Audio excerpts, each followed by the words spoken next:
I'm in a 40-day challenge that I started right around Christmas, just before, I think, Christmas. And it's 40 days. It's 40 days of getting up earlier and reading a little bit of scripture, small, like a couple of verses, and then praying. So there's some days where I didn't get up early, but I still did it. There's some days where I got up early, didn't do it right when I got up, but did it later. And there's some days I didn't do it at all. Yeah. What's my point? My point here is that I'm still not throwing in the towel. Right. Tenacity. Yes. A little bit. Just because I didn't do it yesterday doesn't mean I couldn't do it today. We believe that you are strong by design, and you were made in God's image to have a strong body, mind, and spirit. You're listening to the #1 strength and health authority podcast in the world. So let's get ready to unlock your potential and transform your life in today's episode. Hello, ladies and gentlemen. Welcome to the Strong by Design podcast. I feel like I'm echoey in here a little bit today. It's probably because it's the cold. It's so cold and quiet. Welcome, Jared. Yes, thank you. To the cast. What, Stephen? It's cold in here. It is cold. For us, this is cold. Yeah. I was talking to my sister yesterday, and I'm like, man, it's really cold down here in Florida. She's like, yeah, well, it's like 0 degrees and minus 15, but whatever. Do you know the Panhandle? So when this releases, it'll be the right at the end of January. Obviously, we record these a little bit in advance, but we're getting this cold front moving in this week, and the Panhandle of Florida is getting snow. Yeah. They're getting snow. They thought Tampa might get a little snow. Yeah, they thought that it could drop down this far, but you saw? Have you seen not. the pictures from like 50 years ago when it snowed in Tampa? I did. It was 48 years ago that it snowed in Tampa. Wow, I was I was very young at that point. Yes, I wasn't born. I was a year old, I guess. I was not yet born. Wow, that's crazy. I mean, it's really so rare for and it was like a drop into dusting. the You know, 30s. it's not like it's right. No, it's not cumulative snow. It's like it accumulated a little bit. Like they were able to write Tampa on their window because it stuck to their window. No, the Panhandle's supposed to get 3 to 6 inches potentially. Oh wow! Like the western, the part of the Panhandle that is. Didn't Louisiana just get a bunch of snow too? They may have. I mean, that whole area, New Orleans and all that, they're going to be freezing 20 to 30 degree weather with snow. Snow on sand is just a weird combination. Weird combo. Pretty cool. I'm in honor of the cold. I'm drinking an Arctic Celsius. There you go. Arctic 5. I'm feeling extra chilly today, but. We thank all of you who've tuned in, who are listening to the Strong by Design podcast. We're still celebrating a newer year, right? 2025. This is just our 3rd episode of the year. Quarter of the way through the century. Yeah, right. A quarter, in 2025. Yeah. Kind of weird, right? That year when we were young in the 1900s, 2025 felt like light years away. We're past Back to the Future, right? Way past. We're way past Back to the Future. Yeah. What year was that?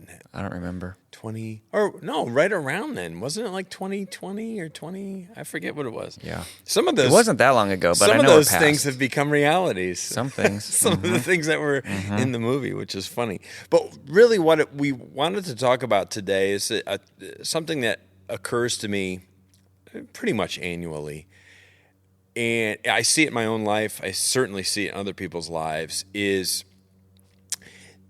that excitement and that goal setting that takes place for people that tail end of December, that very first week or two of January, where you just feel like now's the time to change something in my life that needs fixing. The New Year's resolution. Yeah, the New Year's resolution. And I heard somebody say it a couple of weeks ago. They said, we have to stop looking at it. We have to start calling it something different in a way. New Year's resolution implies something that, you need to resolve in your life, something that needs fixing. But it doesn't really capture the essence of what we want to accomplish, which would mean a commitment to something. So it's almost like a New Year's commitment would be maybe better language for people, because this is the time right now when this episode releases. We're 30 days into a new year, and the stats are not good for how many people have thrown in the towel, given up, and gotten right back into life, into the rat race, into the hamster wheel living, right? Absolutely. And I have a stat that kind of sets off this whole conversation. It's a Forbes article, excerpt from a Forbes article dated December 30th, so this is very relevant and recent. Studies reveal that while 38.5% of U.S. adults set New Year's resolutions annually, only 9%, so already less than half of the people even do this, right? Based on this, only 9% successfully keep them. So that's not good. So less than 10% of the 38%, right, actually even keep I don't these. think I've ever had a conversation with someone in December where they're going, man, I'm about to finish my New Year's resolution. I'm really killing it. I'm crushing Never it. had that Month conversation. 12, baby. Yeah. I did it. Yeah. You know, like, you're right. It's a forgotten thing. At that no one's even talking about it anymore. Additionally, 23% abandon their resolutions within the first week, while only 36% make it past the first month. So right now, 36% of the 30. of the 38.5% who even did this, and the majority give up by mid-February. So very few people are even committed still, and give it 2 more weeks, and everybody's pretty much out. That's why I just don't even try. You don't even try. Why why even come up with anything That's to right. fix?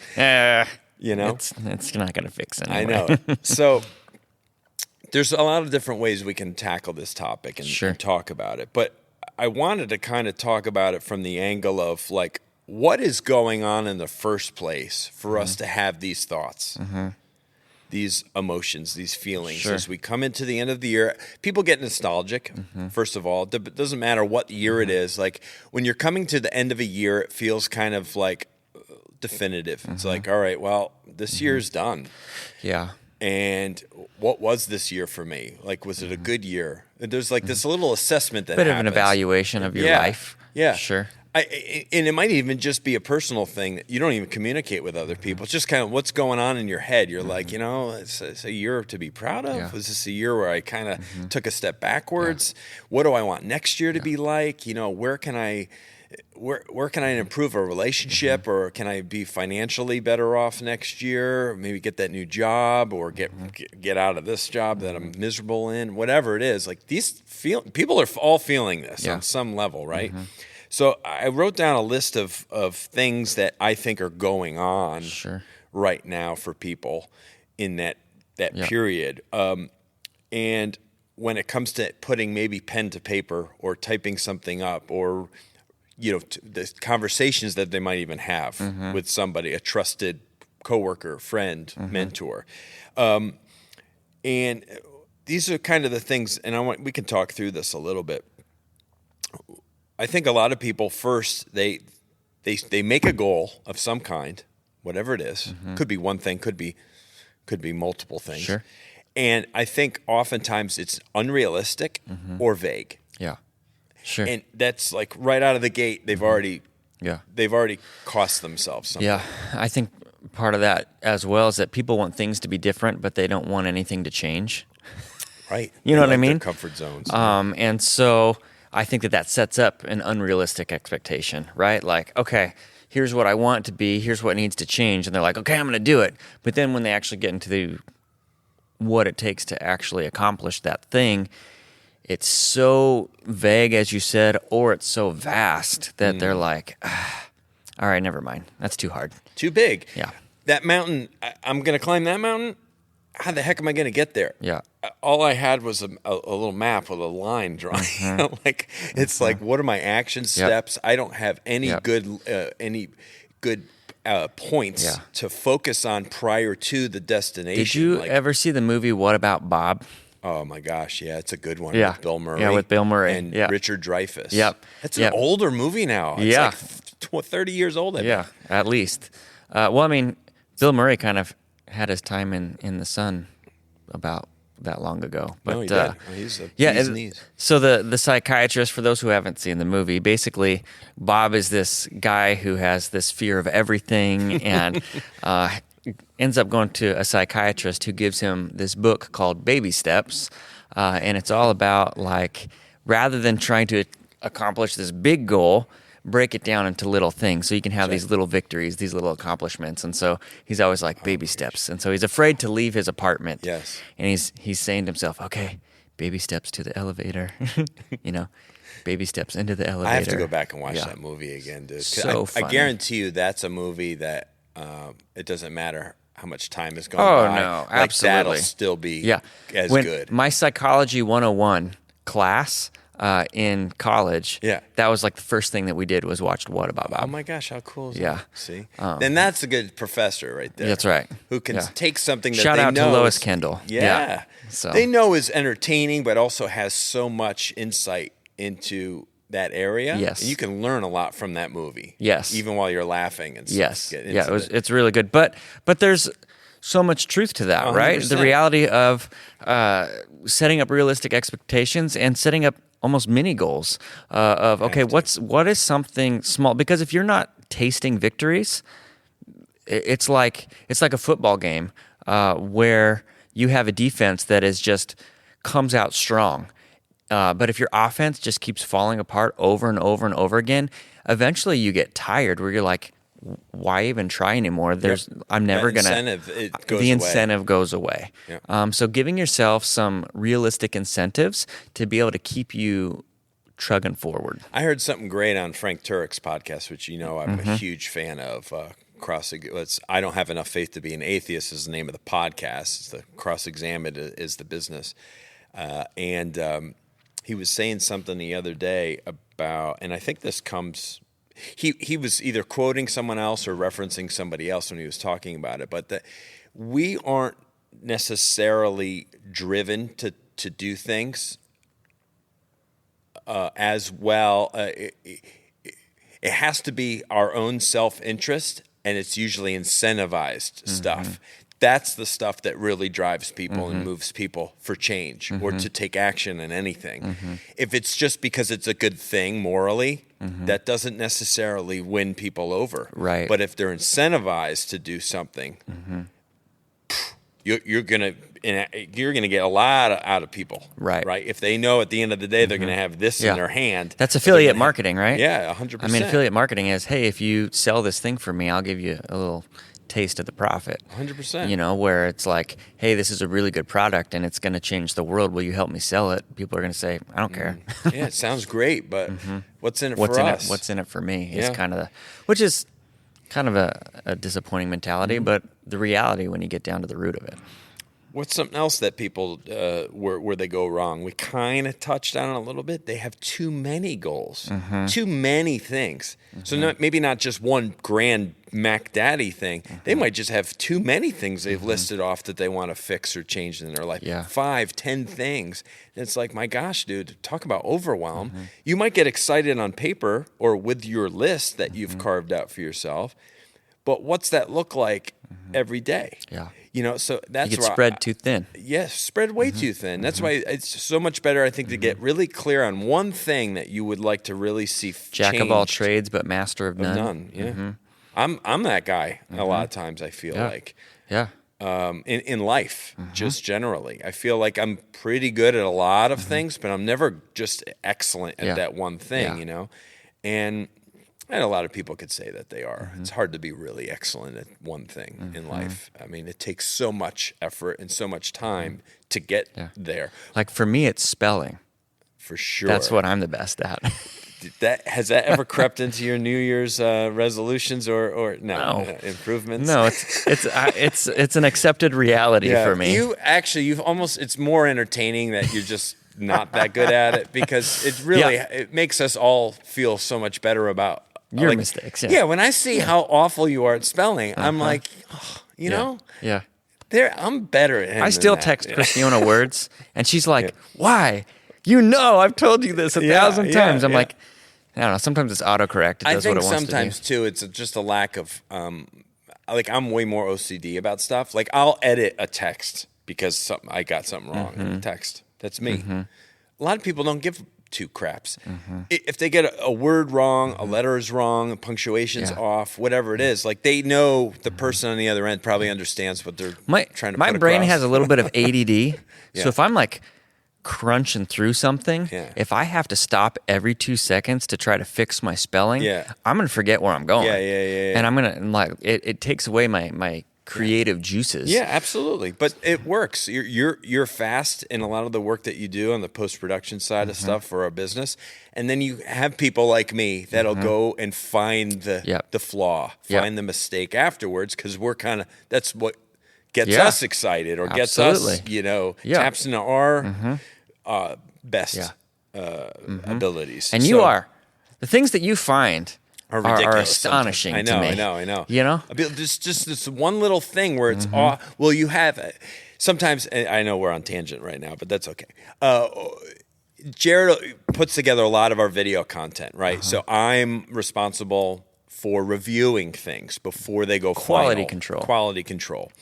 I will sometimes see you'll have an edit in place, and the edit's fine technically, but it'll be like multiple edits in a row, and it's almost like the edits are all clean, but they're too quick, they're too fast. There's too many in a short span of time or whatever.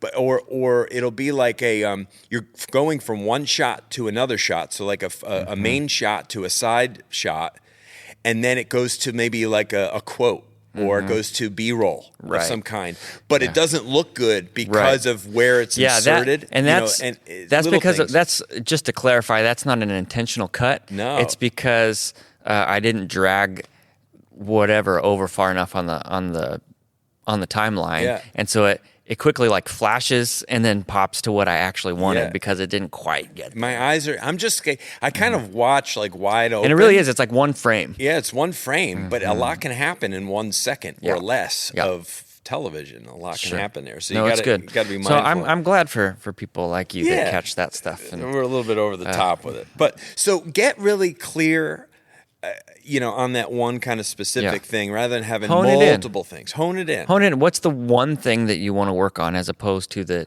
4 or 5? Yeah, 100%. And I think you'll get, and you'll be able to, and then if you have those little action steps, those little wins that you can feel along the way, that's what's going to motivate you to keep going. And that's the thing too, is if you're moving well on this one thing and all of a sudden you're accomplishing that goal, okay, well now move to the next thing, or maybe you set a priority list, everything's important, but not everything's a priority. So what's the priority for you this year? Or at least to kick the year off. And if you feel like, man, I'm doing really good at this, I have it under control, well now I can add in my second thing. But it's not like a sense of, man, I'm really failing myself because I didn't accomplish all of these things all at one time. Yeah, 100%. Accountability is big too. Sure. So a lack of accountability, because most of us are really only accountable to ourselves with these goals, with these resolutions that we put down. Or that we mentally come, first of all, try to write it somewhere and try and share it with a few people. Yeah. Maybe it's a supervisor, maybe it's a coworker, it's a friend, it's a spouse. I would think you would want it to be somebody that you would know could trust you to hold you accountable. 100%. Like I'm not gonna call you out on it too. You go to the grocery store, and you're checking out, and you're telling them, hey, guess what you're like. That's not going to do you any good. Sure, it might feel good to tell somebody. Or a friend that's like out of state that you hardly talk to. It's a really good friend, but you don't have enough connection with them or communication with them that it's actually going to be effective. But who's going to send you the text message? Yeah. Or who's going to make the phone call? Or who's going to stop you? Or say something to you at lunch and be like, "Hey, how are you doing with that thing?" Remember you were talking to me about and all of a sudden, where are you with that? All of a sudden, you're not eating lunch with them as much anymore. Then you avoid them because you're like, they're going to call me out on this. So you want to be careful who you do choose. Yeah. But then if you give them that information, they should feel confident. You should trust them to come to you with real questions about it, real concern about, hey, this was important to you. Is it still important? How are you doing with it? What can I do to help? Yeah. Whatever, What changed? Yeah. Why is it no longer important to you? 100%. It's huge. which obviously is a motivational thing at some point too. And this has been going around now for several weeks. Have you seen some of these people? And you know, when you watch one thing, you get see a more bunch of the them. same. Sure. Whether it's this person, the platform, or the topic, Or the product, or the product, or whatever it is, right? So I've been seeing a lot of these have to versus get to. Okay. So in life, there's a lot of have tos. I have to do this. I have to do that. I have to take my dogs on a walk in the morning. Yeah. I have to get my kids ready for school. Like I have to go to work work. out. I have to, right? Or I get to take my dogs for a walk in the morning. I get to That's good. get my kids together in the morning and get off to Yeah, the it's bus. perspective and I attitude, get to work right? out. 100% is perspective. And there's a lot of value to that. Have you seen old people? I feel I've like seen some old people. Have you ever seen an old person before? You ever seen an old guy? So, in ministry, I did a lot of visitations to older people, like in care homes or just at their houses or whatever it might be. And at some point, I don't know when it happens, but at some point, there's this like fork in the road where either the person becomes really bitter or the person just comes overwhelmingly joyful. And I'm like, I always want to be the person when I get older and when my body's falling apart, all my friends are dying, I'm not, able to do the things that I used to do. I feel stuck or trapped. All of the things, you feel like you're just in a constant state of loss. And yet you have someone that's angry and bitter, or you have someone that's like this, they're just so full of joy. I attribute it a lot to their relationship with Jesus and where they're at, and in their relationship with Him, and how He shaped and is continuing to shape their lives in the season that they're in. But that's the mentality, right? I have to go through this stuff, or man, every day is a gift, and I get to go through this in spite of the things that's going on in my life. 100% that. So it is that. It's just the way you see the world and the way you operate in it, and every day is that gift. And I'm the first one that falls on my face with living that out every day. I mean, I just was evaluating myself driving to work this morning, and I was listening to a podcast, and he said something, and I thought about what he said for a second, and it was about like, I just think of some of the little moments of how cute my daughter is. She's 9 years old. She'll be 10 this spring, and how she still has this great imagination and does role playing and makes everything into a fort. You know how kids, everything's a freaking fort with a kid, a box, something you move, sheets and blankets. I tell you what my and kids pillows did the other night. You might have with their shop. Like they set up a shop. They're going to sell something. It was four different shops, and then Ezra was the tax collector. What a goofy game. You call him Matthew? Sorry, I didn't mean to interrupt. You should call him Matthew. I think that's where it came from, actually. We watched The Chosen. Okay, so there you go. But he was like, I heard him talking to, he was at the first shop, and he's like, okay, so I'm sorry, I'm going to have to charge you a sales tax and an income tax. And I was like, man, he's really getting into Good it. for him. He's really getting into it. But kids, but at the same time, they can do that stuff while you're trying to do something. Like my wife and I are moving stuff out of my son's room, trying to take stuff out of his closet, get rid of old stuff. Like, what are you keeping? What's a keep pile? What's a throwaway pile? All this stuff. And stuff's moved out into the kind of hallway space, and my daughter's making it into a fort in real time while we're trying to work around it, and I'm annoyed. But at the same time, I didn't let myself get out of control or anything over it, but it was that's a time to be just laugh and be like, oh, how funny! Look what she's doing. That season here. is limited. It's right because pretty soon she's going to think I'm an idiot, not going to want to hang out with me very much. Who knows? I'm just when she's a teenager, I am secondary or third or fourth in her life. She's got other big. Right now, the parents are pretty darn important, and she's just cute doing her little imagination stuff, talking to herself. And we should just enjoy that time and not overlook it. So Anyway, again, tangent. Yeah. Tangent number 2. Yeah, that was All right, good. There's probably a couple more coming. Excuse making, which we're all good at. I'm really good at making excuses for things. I'm in a 40-day challenge that I started right around Christmas, just before, I think, Christmas. And it's 40 days. It's 40 days of getting up earlier and reading a little bit of scripture, small, like a couple of verses, and then prayerful about what Are you that reading left to scripture right or says. top to bottom? I'm still reading from left to right. Okay, good. Because otherwise it wouldn't make sense. Wait, my hand was Yeah. working? I don't know. My dad used to do this. He was he invented this character, I think, in high school. His name was Maynard Yoder, and he was a missionary to Africa. And he would pull out his Bible, and he's like, "Okay, we're going to read from God's word," and he'd just read the first word of every line, and that was kind of his That's one pretty of his sticks that he did. I So wonder what you'd get out of such a way of nothing. reading the It's Bible. Probably gibberish. nothing, right? Yeah. Bunch of It's absolute gibberish. It is Yeah. gibberish. But So no, it is. It's very meaningful. It's honed in. The prayer is directly connected to what the scripture. It's just usually a couple of lines, and it's for you to become really familiar with what that verse is trying to hit on. And so usually what I do is I back up for context. I read a bit more before it and a little bit after it, just so I'm kind of in alignment with what it's saying. But it feels good when I do it. How many days have I done it out of the 40 days? Or, Yeah. we're approaching I'll say the end, but we're getting there. We're actually, by the time this releases, I'll pretty much be right about at the end of that 40-day challenge. I give myself like a C yeah, letter grade. Have I done it some days? Absolutely. Have I gotten up early and read and prayed? Yes.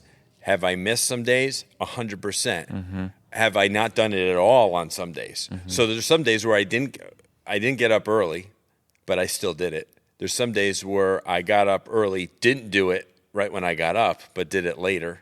And there's some days I didn't do it at all. yeah, What's my point? My point here is that I'm still not throwing in the towel. right. Tenacity. Yes. A little bit. Just because I didn't do it yesterday doesn't mean I couldn't do it today. Yeah, Or do it right We're tomorrow. in a very similar boat. And it wasn't even a New Year's resolution. We actually started before the New Year's. Yeah. Where Christiana came to me and she said, "Hey, I want to read the Bible in a year as a family." Yeah. And Which I is went, a big thing. I thought, my initial reaction was, "You're nuts. Like how, people have a hard time doing that on their own." Yep. But have we done it every day? No. Are we going to finish it in a year? Probably not. But we're doing it, and eventually we are going to get through the whole Bible. And who cares if it takes us 2 years? Being able to do that and sit down, and it's beautiful. It's so easy because we can take turns reading, which we do that sometimes. But with the Bible app, Christiana will just beam it to the TV and let it read to us. So we're all just watching the TV, and it's reading so that we're all in the same version. Yes, right. And it's like you can get through. It takes less than a TV show. Like if you have time to watch one episode of something, I know. you have time to read the Bible. But people are like, "Oh no, I can't do it. I don't have time." And I'm like, "Man, we're done in like 20 minutes typically, because you're not stumbling through words. It's just reading to you. You're following along, and you're done." What are you willing to use that time for? It's that's priorities. That's it. That's all it becomes. Everyone has the time for these things. Yeah. Most of us have a certain hour in the day where now it's just relaxed time. Yeah. I want to sit down on this, and I have it too. I want to sit down. I want to watch football, or I want to watch this Netflix series that I'm watching. My wife and I are finishing out Yellowstone finally, the second part of season 5 or whatever, and it's something I want to do. Yeah.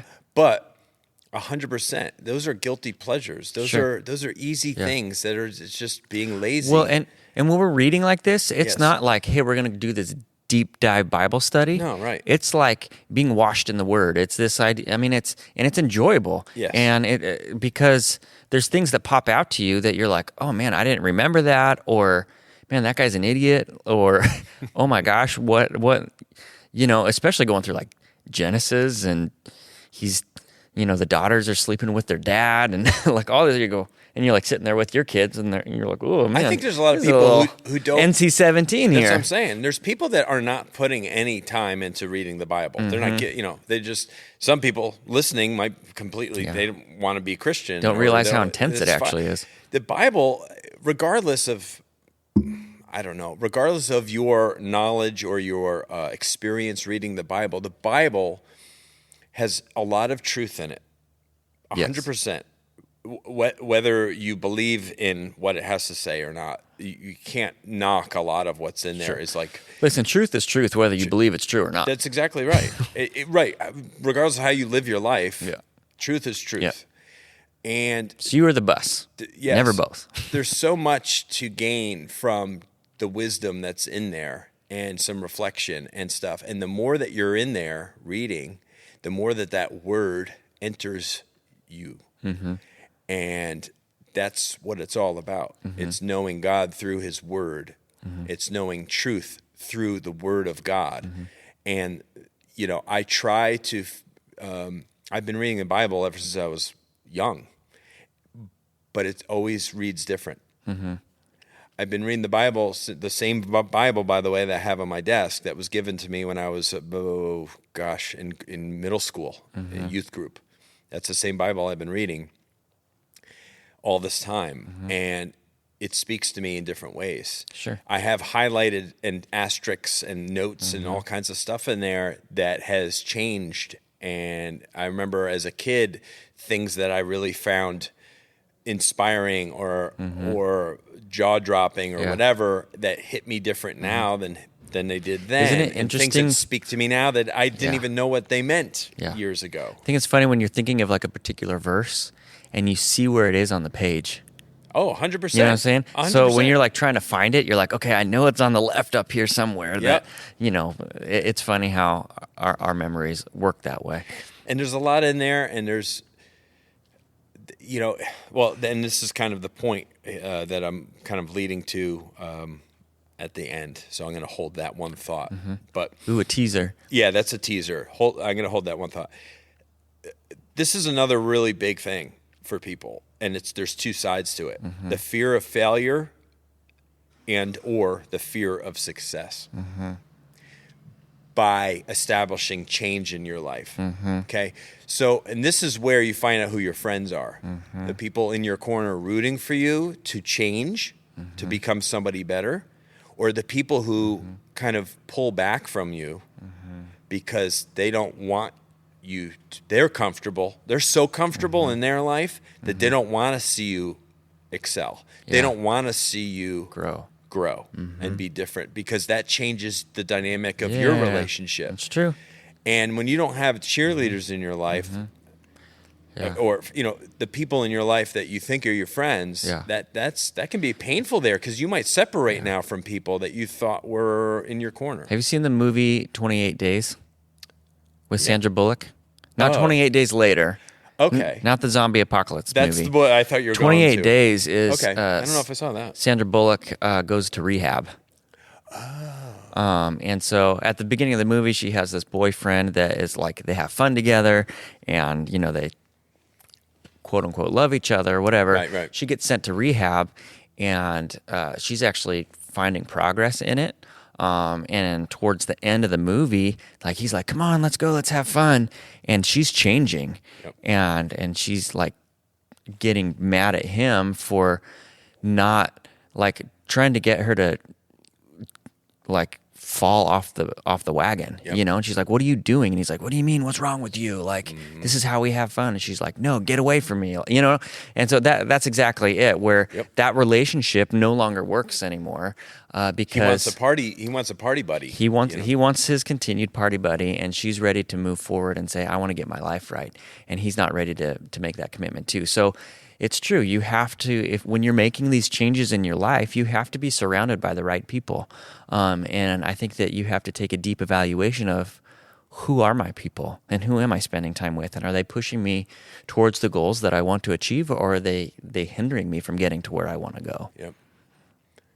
It's really sobering. Yeah. to think about. And that because stinks, especially if you've had a friend for like a really long time. I know it, dude. And some people, I've had to come to terms with this a few times in my life with somebody that I was really close with in my childhood. And then there was a kind of a key moment that happened, and there was kind of a separation, and that friendship just never reestablished itself, and was just kind of a done relationship.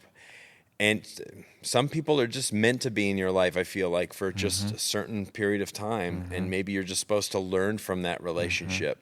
And you can't. People have to just naturally want to be in your life or not. They can't. Sure. You can't force it, right? Just like you can't. Love is not forced. Friendship is not forced.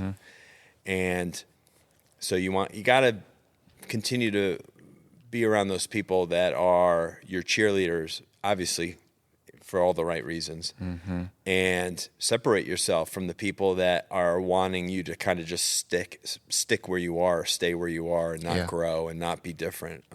That's why my wife is so awesome, because she knows all my failings and all the mistakes and areas of my life that I just need improvement in. And she's my cheerleader for those things. As harsh as it feels to hear it from her, like to trying to fix me, or I said, "Why isn't it funny? We're always trying to fix me."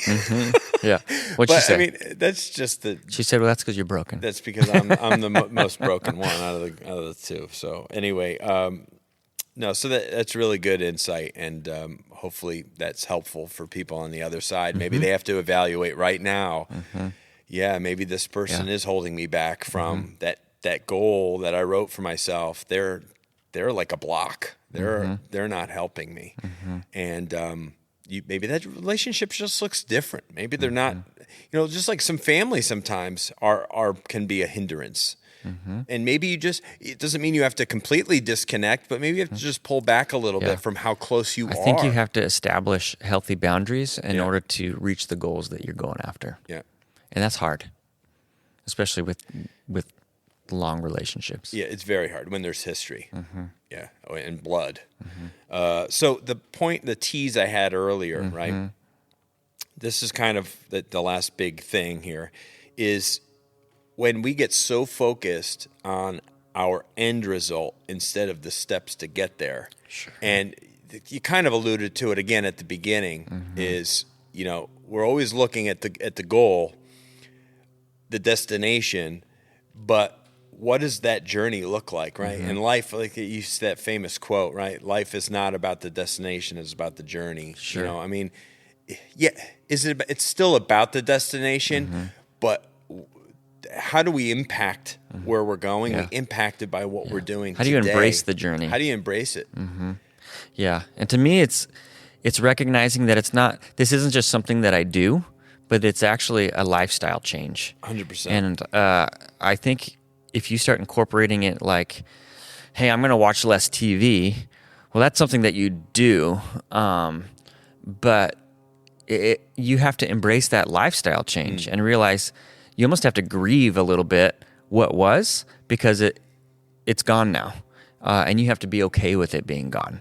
That's the lifestyle change, right? Things, things are now different in order for things to change. And that's the reality of that. When that hits, I think is a lot more difficult for people than they think it's going to be. Yeah, people like their routines, and there's nothing wrong with that. Having a routine or having, habits that are healthy, that are helping you, these are good things to have in place. The thing is a lot of us have comfort zone routines and things that are kind of detracting or blocking, as I've said a few times, or just preventing us from making the positive change.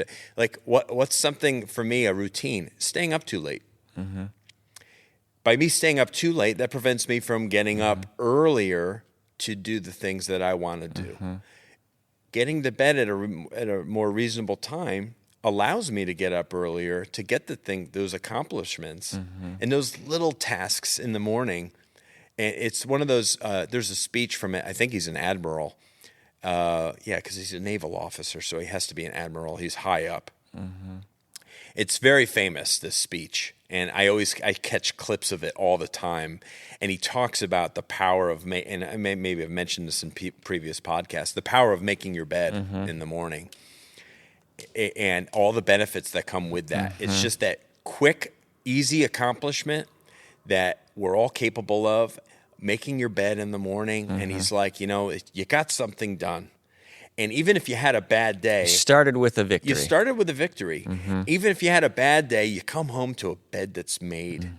And just, you had control over your bedroom environment. It's like a clean house too. Yeah, I'm telling you, these are little things, right?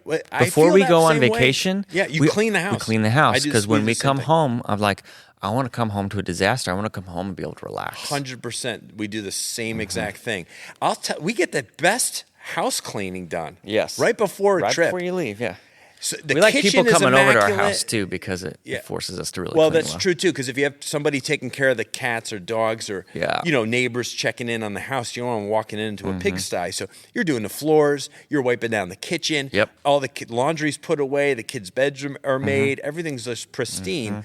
But it does feel good to come home to an environment that feels inviting. And you dump your fresh, suitcase over everything, and then everything's a disaster in an hour.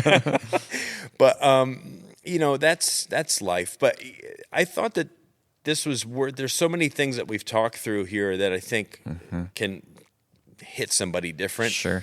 And everyone's struggling here in some capacity with some of these things that we've talked about. And maybe some people right now are feeling really good about where they are, and they're 30 days in. Keep going. They're proud of themselves for working out more, or they're proud of themselves for losing 5 to 10 pounds already. Eating less sugar. Eating less sugar. Or they're proud that they've committed to some Bible reading or Bible study or something. Or they're proud that they took a step in reestablishing a relationship, somebody that they stopped communicating with, a family member or a close friend. There's so many different angles to look at this. I almost say, like, if you want, just find like what are three, maybe a personal relationship area of your life, maybe something work or financial related, right? And then maybe something spiritual. Sure.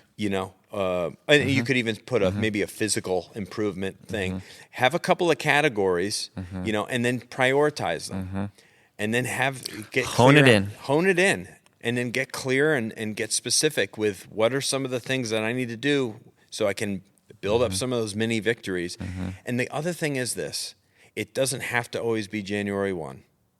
It could be February 1. Yep. It could be March 1. It could be December. It could be It doesn't matter the month. It doesn't matter the start of a new year. Every day is a new opportunity. And if you're on a challenge like I am, this 40-day Bible reading challenge, if I didn't do it good for yesterday, or I didn't do it good for today, I can get right with it tomorrow, and I can still finish strong on this thing. And say, hey, out of the 40 days, I did it really good for 28 days. Okay, well then set yourself up for that challenge again and try to at least do 30 good days. Get better at it. And that's what life's all about, man. Perfection's not... Keep it realistic. Yeah. Perfection's not attainable, right? Not for you. Not for me.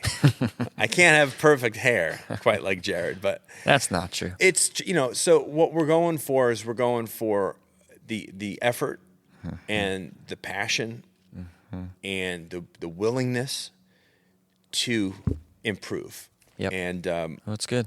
And to see it through, not throwing in the towel. So thanks for sitting in on this convo with me today, buddy. Appreciate it. Hopefully it sits with somebody. Yeah, for sure. Right? And I'm sure there's somebody that you can think of that's all you listeners, somebody in your life, whether that's in your family, a friend, a coworker, a neighbor, somebody that gosh, we've talked about this and I've never quite seen them kind of get over that hump to make that to flip that switch. Maybe this is what they need to hear. And it's not about being hard on yourself either. Yeah. Give yourself some grace. I give myself a lot of grace because God gives us grace. He gives us a lot of mercy and a lot of, every day is an opportunity for us. Who cares if you've made a mistake and you screwed up?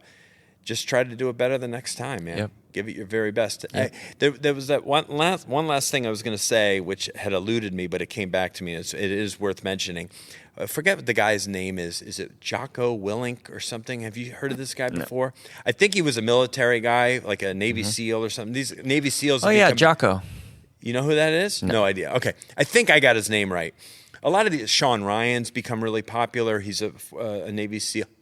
A lot of these guys who are high level military guys have become very prominent speakers and podcasters for good reason, right? Mentally really tough people. But what he was saying was he was talking about doing something for 100 days. And he's like, after you do something, whatever that, that goal is, you do it day 1. You gonna see any change? No. How about day 2? No, not really. And he's like, I think he might have even said, like, what about day 7? And he's like, what about day 100? If you actually did that thing and you did it for 100 days, whether that was 10 minutes a day playing a guitar, 10 minutes a day of reading the Bible, 10 minutes a day of getting up earlier to, go for a walk, 10 minutes, whatever it is, if you're doing it every day for 10 minutes, day 1, day 2, day 3, you're not going to really see that change or notice it. But you do that for 100 days and you are a different person. Yeah. And I think that's what we're driving at here. It's not the length of time that we do something. It's the frequency in which we're capable of, committing to it. And so it doesn't have to, just little bites. Back to the baby steps. Bill Murray, baby steps. It is baby steps. It's baby steps. Yeah. So it's good. It's good. Anyway, that's it. Cool. Thanks for being here. Absolutely. Yeah. All right. Let's go make this the rest of this year. We got 11 months left. Come on, lots of time. and I'm speaking to myself because I have a lot of things that I can improve in my life. So we thank you for stopping by to listen to the Strong by Design podcast. We love you, and God bless you. Talk to you next time. 1, 2, 3. GSD. Thank you so much for listening to the Strong by Design podcast. If you found value in today's episode, please subscribe so that more people can find out about our show. Plus, you don't want to miss any future episodes with the amazing guests and topics we have lined up for you.